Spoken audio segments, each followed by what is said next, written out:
So what we want to do is in the script, and actually let me close this. We're not going to save. We want to open the packet.json and scroll down to your scripts section. And we want to add a deploy command. So we want to do a AWS S3 async. And a sync works almost similar to a copy. And this is just another way of pushing content to S3. So we want to sync everything in the build folder to our S3 bucket. And this is cloud. Now we also need to tell S3 which profile to use. And this will be the profile that we created earlier, web developer. And I'm going to go ahead and save this.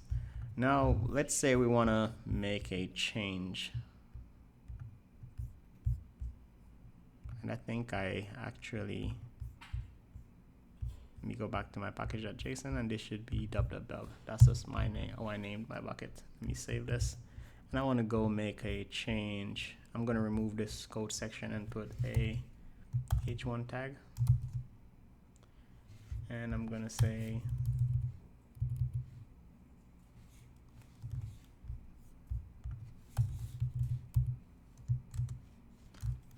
this is the latest changes from local.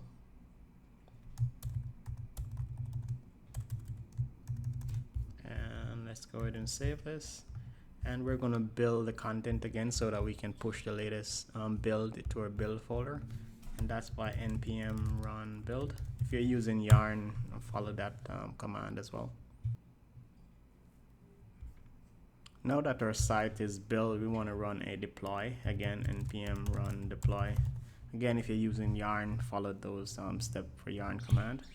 And this should copy the file. And if we scroll here, we should see the command getting kicked off, and it's copying all the static files up. So let's go back to our React site, and I'll refresh.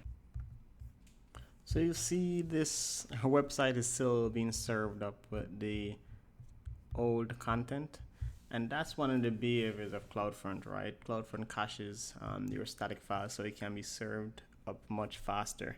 So what we want to do is to actually invalidate the CloudFront distribution so we can pull in the latest static files. So if we go over to CloudFront, and we hit on our CloudFront distribution, we'll see invalidation. So let's go. We're going to manually do it now, and then we'll show you how to bind that in the deploy as well. Let's create an invalidation, and I'm going to say star, so all the content is invalidated. So let's, since this is completed, let's actually refresh. And there we go. Once we invalidate the cache, CloudFront will serve up the latest content. So let's see how we can actually add that to the build script as well.